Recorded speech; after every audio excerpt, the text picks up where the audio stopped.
everyone, welcome to another Classic Movie Monday, and today I thought it would be interesting, instead of just addressing one particular film, I'm going to be discussing a variety of films by the same company that sort of the studio's way of thinking as far as animation and storytelling is concerned.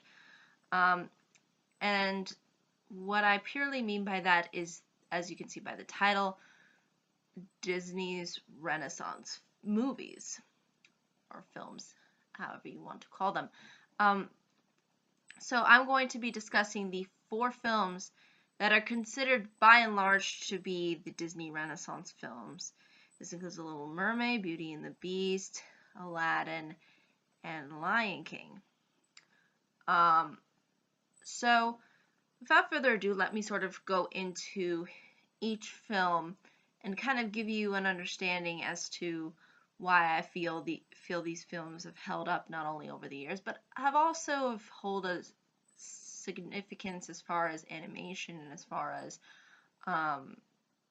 Disney as a company, because they have had such an influence and such an impact. It's usually the films that we really reference or go to. And I will explain too, kind of why I placed Lion King as overrated as well as in the classic category, but I'll sort of go into that as I'm going through all 4 of these films. Let's start out right out of the gate with the first ever being The Little Mermaid. That came out in 1989. That is considered to be the film that launched the Disney Renaissance. Now, some people might argue, didn't Roger Rabbit do some very interesting things, and shouldn't that have been held, given some light and a candle to? Yeah, of course, Roger Rabbit did do some influential things as far as combining animation with live action, which, again, a lot of other films that have attempted to do this haven't really succeeded on the level as far as critically and audience-wise, I guess, is concerned when you look at Roger Rabbit, or Who Framed Roger Rabbit, if you want to get really technical with the long title. But The Little Mermaid seems to be the one that people remember to be the start, or really the launch of what films ultimately ended up coming up eventually later. Now, some people will argue to death the logic and, as far as to whether or not Ariel is a good character or not, and I'm not even going to go into that, because I think that's purely and honestly a really stupid argument to have, because you're just going to go into circles. And at the end of the day, I honestly don't feel strongly about her character one way or another. I feel that she was different than a lot of the other Disney female characters that we've seen that were technically princesses beforehand. So again, I think this shift of direction and of movement as far as Disney is concerned, with regards to a female princess, which I guess you could say all princesses are technically female, but again, there was a shift in character, because before initially going back to the fairy tales of the earlier years, usually princesses were relatively expressive of the time period, and Ariel is sort of expressive of sort of her, I guess you could argue, time period too, within the 80s/early 90s. And I think it's only sort of self-explanatory that this kind of a scenario would take place. Now, you can argue all to death, and I seriously don't want to get into it, all the different moral and ethical, dilemmas with her character. I'm not going to get into that. But I am going to say is that it did leave an impact, I think, largely because, again, there was this shift as far as a Disney female character was concerned. She was actually passionate about something that was a little bit more specific, um, and related to something uh, that's just she desires things, and she sort of goes out and gets those things that she ultimately wants. Whereas usually the Disney princesses beforehand usually were maybe a little bit more passive as far as claiming stake onto certain things. Um, Whereas Ariel was probably the most active as far as Disney princesses go. Now, it's not to say that passive or active makes you a better role model. I just think that this was a different shift and something that unique to what Disney was bringing to the table. So I completely understand on that front why this film initially got praise when it came out, and why it still seems to maintain this level of uniqueness as far as a Disney princess is concerned. And a lot of people do, I think, still genuinely like Ariel. I mean, even if there's some people who despise her. I'm really not one of those. I guess you could put me in the fan category, but I'm not necessarily the biggest fan of her. But at the same time, I still think that there's a lot of personality to her character, and that personality was rather unique from what we've seen in the past. So I think that ultimately worked to the film's advantage, and I think that's why it got the level of success that it did, and that it eventually carried over the years. Now, as far as animation is concerned, yes, this was a big turn for Disney from what we've seen beforehand, where they were kind of recycling their animation. I believe within like the later 60s and early 70s. So yeah, I think it is understandable to say that this was definitely a big turn to form for Disney as far as animation, and there was, I think, a lot more to The Little Mermaid than what we've seen in previous installments when it comes to animation. But I think as far as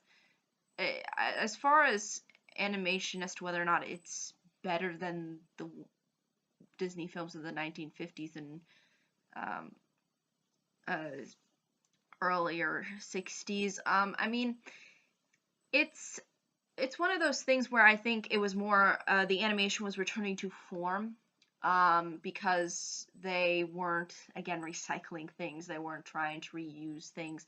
They were trying to make something grand, and I think the animation definitely was showcased well in that. And I think that's why a lot of people really came to enjoy this film, because the animation was very stellar, and is the animation that you would expect from Disney, which again didn't really exist during this very complicated gap that the company had. So it's really nice to see that um, was changed, and I think that's really a part of the reason why The Little Mermaid maintains this sort of classic category. Are there little, goof ups here and there?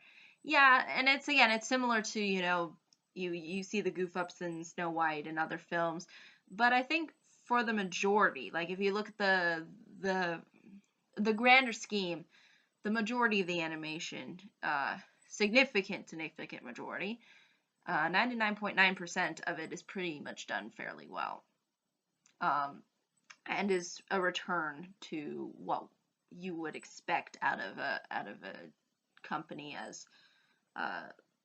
influential as Disney. So another important thing that I think why this film got the praise that it did was the return to songs. Although songs were present in earlier Disney films within the later 60s and 70s when it was in its down stages, it didn't seem to spark the same influence or grandeur or spectacle that it did within the 50s and earlier 60s, up until sort of, I guess you could say, Walt's death.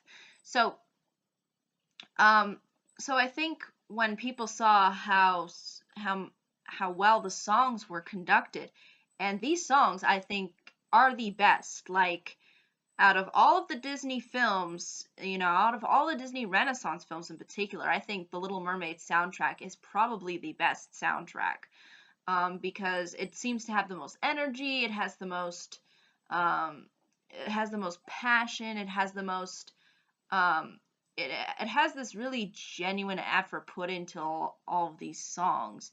And even though some of these songs are purely more from an entertainment standpoint, they still hold up as far as engagement, and you feel the enjoyment as you're listening to them.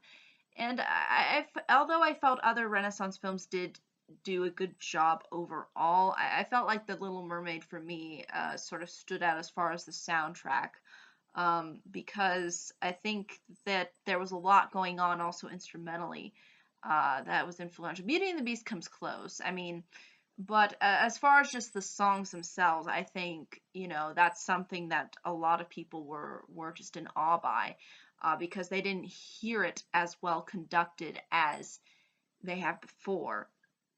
Um, Unless you go back to earlier works where Disney did focus more on generating songs. So I think this was a return to form, similar to the animation, and um, in some respects interesting, unique, and different to the films that were in Disney's earlier heyday. So I think it's more of a combination of bringing something unique to the table while also bringing back um, what you would expect out of a Disney film. So I think that's another important thing to note of. Um,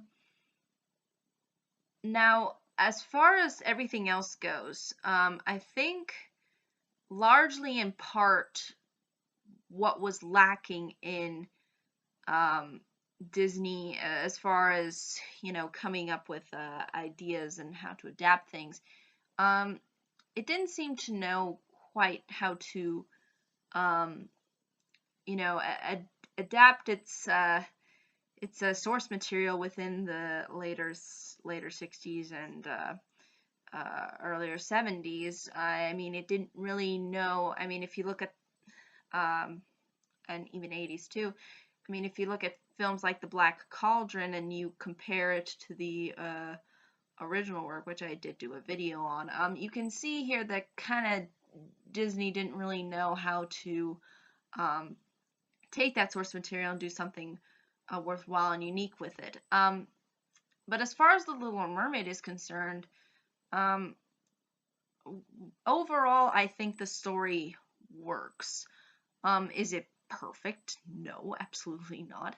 But at the same time, it was a story that you would expect to come out of Disney, and it was again sort of the return to form. Like, this is a fairy tale, it's a love story, it's this, it's that. It wasn't something that we've seen in a while. So to have that kind of story conducted, and conducted in such a way that it is rather unique from the source material, instead of trying to replicate from the source material and not being able to replicate it well, Disney just goes full blown out and just says, nope, we're going to make this a happy story. Yes, I know how the original goes, I know how it's completely different, and I totally respect Disney's liberty to not do a depressing tale. I mean, heck, if the kids want a depressing tale, then they can go look at the original version and source material.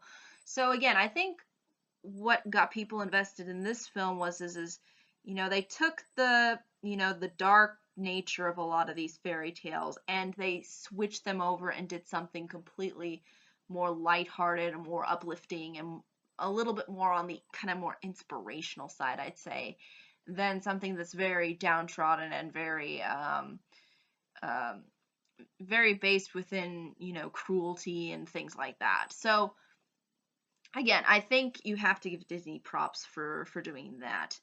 Now, are there certain elements of the story that maybe don't work as well as others? Yeah, absolutely. And you can totally nitpick however many little plot details you want to nitpick at. But overall, I think the story and the villain, which again, we didn't really see a big standout villain throughout the period where Disney wasn't really doing all that much. And to see Ursula coming alive on the screen, that I think resonated with a lot of people, because again, it was bringing back, it was staying kind of, it was getting back to that true to form of like, Maleficent and and the stepmother and stepsisters, that kind of cruelty, and malice, that's something that we didn't see in a while. And to see it done in such a kind of unique way, I think really progressed the story well. So again, I think overall it brought back all of the elements that you want within a Disney fairy tale. And it updated it a bit in certain categories, and it ultimately was the film that would launch the other films, and you have to give this film credit because it was the film that started it pretty much. It's the film that started it all. Like Walt said, it all started with a mouse, after Walt wasn't here anymore, it all started with Ariel pretty much, with Little Mermaid. So regardless of whether or not you enjoy or have issues with this film, I personally feel that the positives of this story and the positives messages that I get out of it overall outweigh the negative. And yeah, there's certain ethical dilemmas and things like that, but yeah, I mean, at the same time though, I like the fact that, they kind of make Ariel character, they don't make her pitch perfect, they give her these flaws and characteristics. So, and that's, again, it's something that, we didn't really see from a lot of the other Disney princesses within the past. So I guess I can just give this movie props for doing some changing there, and in doing so, not necessarily making it better or worse. Nothing wrong with passive or going and being determined all the time, but just making it unique. So that's what I would say is overall why The Little Mermaid was successful. It maintained its traditional elements that you would expect from a animated Disney film that is a fairy tale, and it kind of updates certain categories and puts a little bit of a different spin on things. And as a result, that's why this product has maintained its value over the years and has been such an important stepping stone as far as Disney's success as a company. So, again, Little Mermaid. And in case anybody has not seen this movie, The Little Mermaid revolves around a mermaid named Ariel who wants to go on land. She makes a deal with a sea witch named Ursula, who's our villain, and then she ends up going on land. Tons of shenanigans happen. She falls for a prince too, which is part of her motivation for becoming human and wanting to be on land too. So, but that's really the essence of the story without really giving too much away. Moving on to the next one, Beauty and the Beast. Some people say this one to be, like, they put this one as the best, or second best, excuse me, to Lion King. And I don't really like saying that, because I think all four of these Renaissance films are on the same level. But the reason why I put Lion King in the overrated category was because I felt that one was the most praised, and given the most attention to as far as the Renaissance films goes, and it made the most money. But as far as in regards to usually what people think is like the second best, I think usually Beauty and the Beast is really what they consider to be the second best. And again, like I've said before, I think all of these Renaissance films are pretty much on the same level when it comes to this classic category. So with Beauty and the Beast, again, good soundtrack, good music, what you would expect out of a Disney film. I wouldn't say. Again, I don't think the sound or the songs are as strong or as they don't come off as powerful to me or as passionately as the Little Mermaid songs, but they do their job. They do what you would expect out of a Disney film. Now, as far as what I think a lot of people like about this story, about this film, is in particular the story. Now, as far as the what you could argue are sort of the weaknesses or the shortcomings of the Little Mermaid, you know, Beauty and the Beast holds its certain strengths, but I think again, like I said, all these films sort of even out to me on the same level of quality. Um, but what I think a lot of people like about the Beauty and the Beast story is the fact that it's it feels it it was the first Disney film to, I think, really compromise the fairy tale angle perspective with the more realistic romantic perspective. Um, because again, you could argue that the Little Mermaid did this somewhat too, because there's a little bit of a development involved with Ariel trying to sort of win Eric's love over. Um, but I think with Beauty and the Beast, it was something that that Disney did really focus on. Is trying to create this balance, this kind of, yeah, we know this is a fairy tale, but at the same time, we're gonna try to put gel the logic in a little bit more. Um, and I think it ultimately worked. I mean, that's why I think this film really holds to be one of the biggest successes, is because of this blend that they had going for it. Because on the one hand, you have development between the two main characters, um, more so I'd say um, than in the Little Mermaid. But at the same time, you have the very kind of just goofy and sort of bizarre nature, surrounding the whole story and the plot and things like that.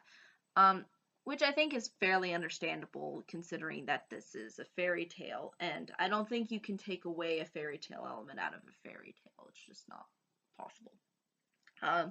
So again, I think the gelling together worked, I think, to this film's favor, um, by initiating development, realistic development, and putting in a lot of fairy tale illogical elements within it.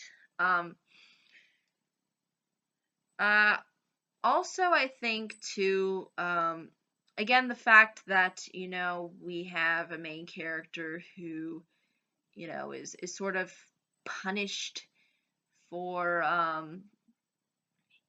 for kind of being a jerk, is usually something that we don't see within a fairy tale.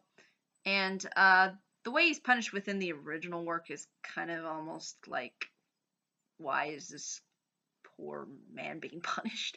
But within the Disney film, they give like sort of these legitimate reasons to his punishment, and in particular the Beast, excuse me, his punishment.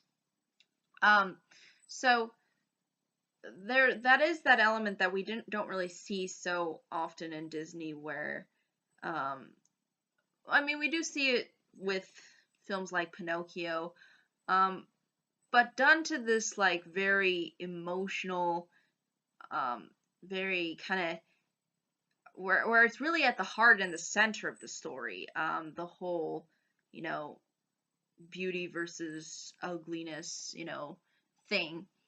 Um, that I think works. Now, some people might say, "Oh, it's setting unrealistic expectations for people," and it's. And on the one hand, I do understand that there is, this illogic. There is a again, it's a fairy tale. The logic and sometimes the illogical elements within this movie are not designed to, I think, be taken so seriously. I think really just the heart of the message is, just don't think so superficially, and think more than just about yourself. And I think that message really holds true, and I think that's what a lot of kids and even adults got from the whole story, and what they really liked about it. And I think Belle as a princess is probably the most likable princess out of all of the princesses you could say that exist. I think Belle is probably the most likable. And some might say she's a little bit too perfect. Yeah, I think you could make that legitimate argument that she's not as she doesn't really develop as much. But really, I think the focus is more on not really her, or not just the beast, but the ultimate relationship they have and what it ultimately ends up meaning. So I think that's really the essence of the story, and I think why a lot of people really got behind this and were like, Disney, you just upped it. Even though, again, I think The Little Mermaid and Beauty and the Beast, I think as far as storytelling, as far as character and everything else is concerned, I still think they're pretty much even.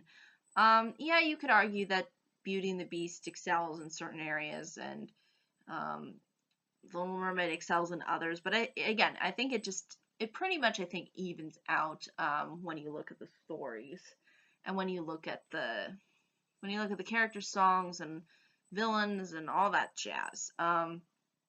And again, what I like too about the fact, another thing too that I like too, that sort of was initially sort of uh, an importance to the story, is Belle's ability to sort of recognize from the get-go, who who was a legitimately good person to hang out with, and obviously she saw through Gaston, like through and through.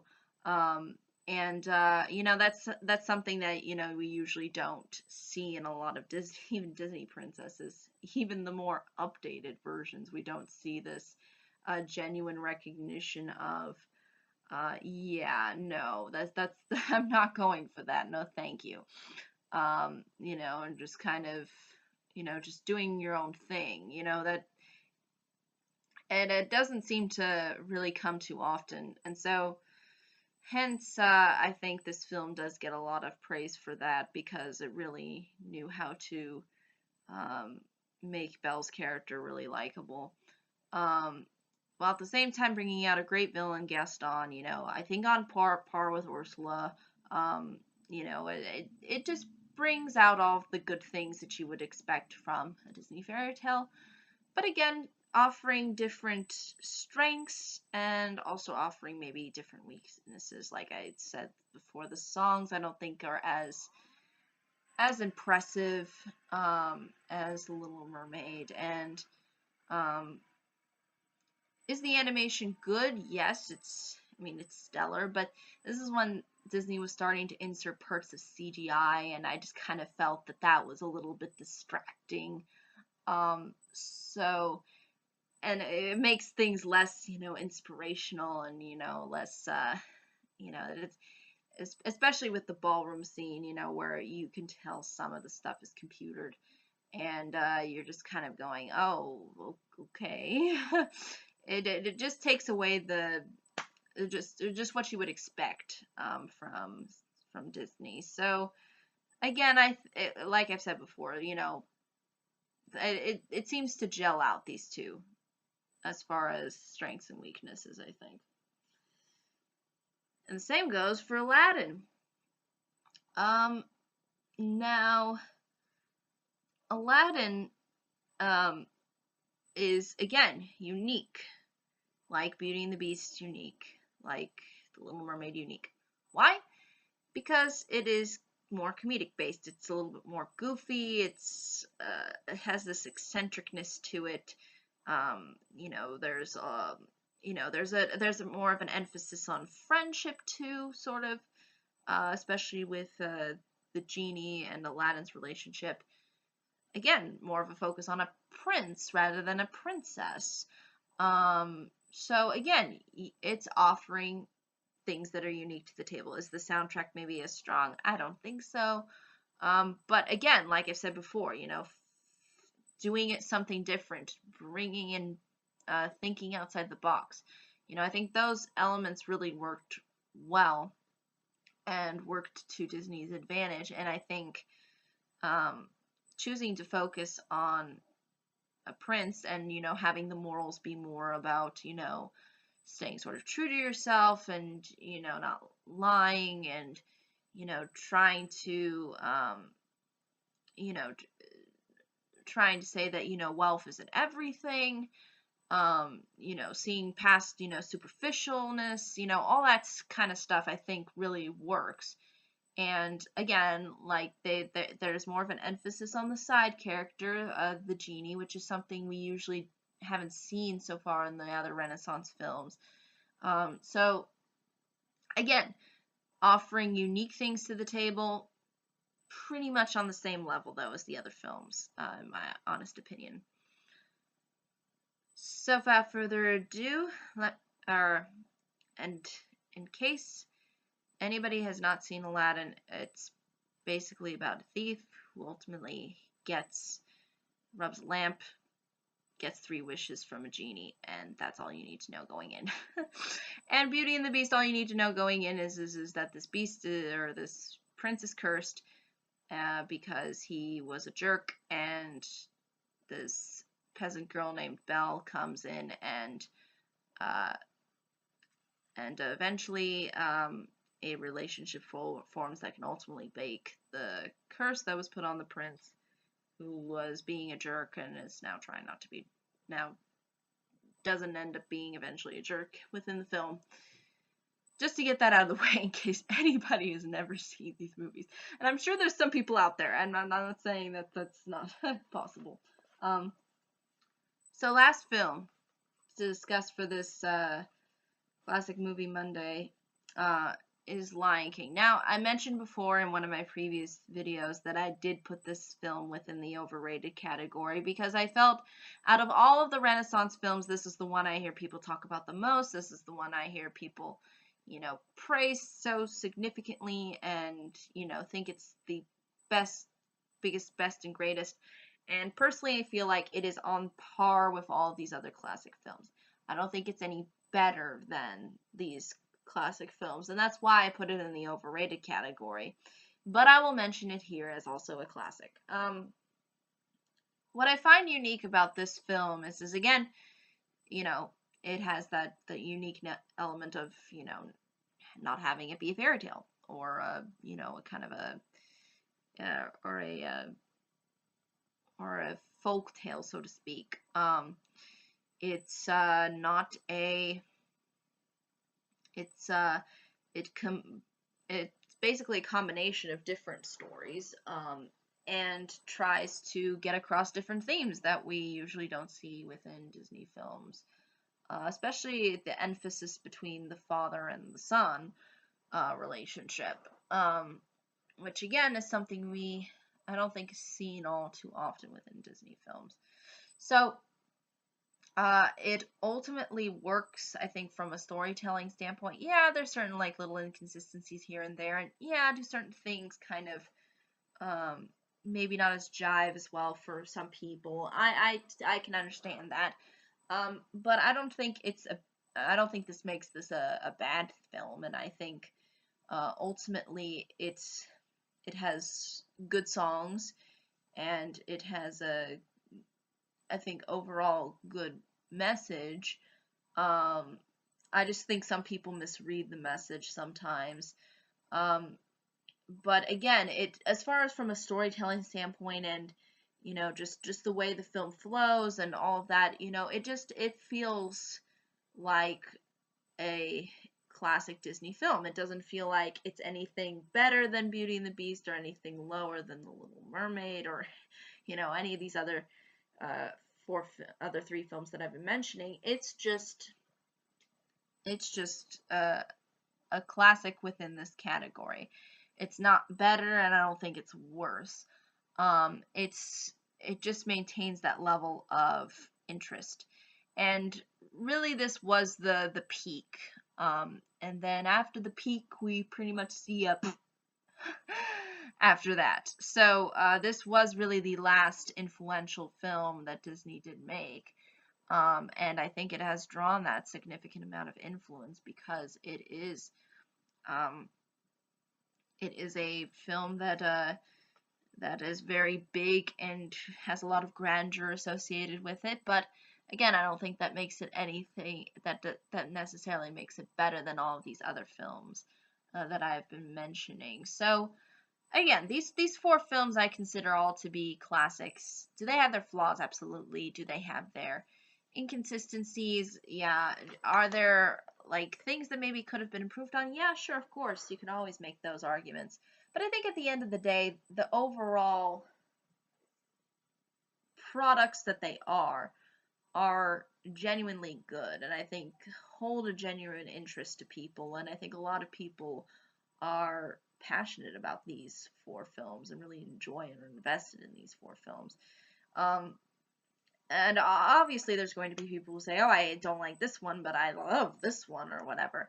But for me personally, I enjoy all of these films, and again, I enjoy them more on an equal basis because I think they both jive in a way that sets the standard for Disney, the classic standard of what you would expect. But again, I think all of these films hold a similar sort of rating for me. I don't personally think one is so superior to another, really.